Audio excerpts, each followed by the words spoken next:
महर्षि दयानंद सरस्वती जी का प्रसिद्ध आह्वान था, वेदों की ओर लौटो। यह केवल एक नारा नहीं था, बल्कि भारतीय समाज और धर्म में क्रांति लाने का एक मूल उपदेश था। इस उपदेश का गहरा अर्थ और उद्देश्य निम्नलिखित थे। वेदों की ओर लौटो। उपदेश का अर्थ। महर्षि दयानंद सरस्वती का मानना था कि चारों वेद, ऋग्वेद, यजुर्वेद, सामवेद और अथर्ववेद ही सभी सत्य, ज्ञान और विज्ञान का मूल स्रोत हैं। उनके अनुसार वेदों में ईश्वर का शुद्ध ज्ञान, धर्म के मूल सिद्धांत, सामाजिक व्यवस्था और मानवीय मूल्यों का उल्लेख है।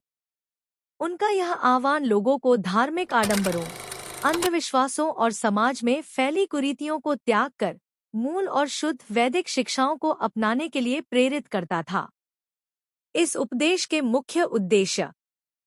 शुद्ध एकेश्वरवाद की स्थापना। उन्होंने मूर्ति पूजा, कर्मकांड, अवतारवाद और पशु बलि जैसी प्रथाओं का खंडन किया, जो वेदों के मूल सिद्धांत नहीं थे। उनका उद्देश्य लोगों को यह समझाना था कि ईश्वर एक है और उसकी पूजा वेदों में बताए गए तरीके से ही करनी चाहिए। सामाजिक सुधार। उन्होंने जातिवाद, अस्पृश्यता, छुआछूत, बाल विवाह और सती प्रथा जैसी सामाजिक बुराइयों का तीव्र विरोध किया। उनका मानना था कि ये प्रथाएं वेदों के सिद्धांतों के विपरीत हैं, जहां सभी मनुष्य समान हैं। शिक्षा और ज्ञान का प्रसार। उनका जोर स्त्री पुरुष सभी के लिए वैदिक शिक्षा पर था। उनका मानना था कि अज्ञानता ही सभी समस्याओं की जड़ है और विद्या, ज्ञान को बढ़ावा देना अनिवार्य है। उन्होंने अविद्या, अज्ञानता को दूर करने और विद्या, ज्ञान को बढ़ाने का उपदेश दिया। स्वदेशी और राष्ट्रवाद की भावना। दयानंद सरस्वती ने ही सबसे पहले स्वराज्य शब्द का प्रयोग किया था।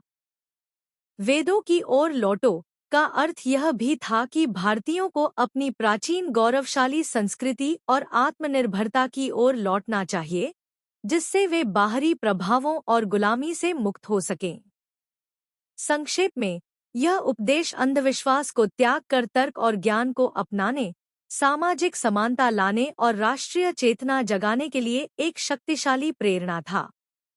इसी विचारधारा को साकार करने के लिए उन्होंने आर्य समाज की स्थापना की।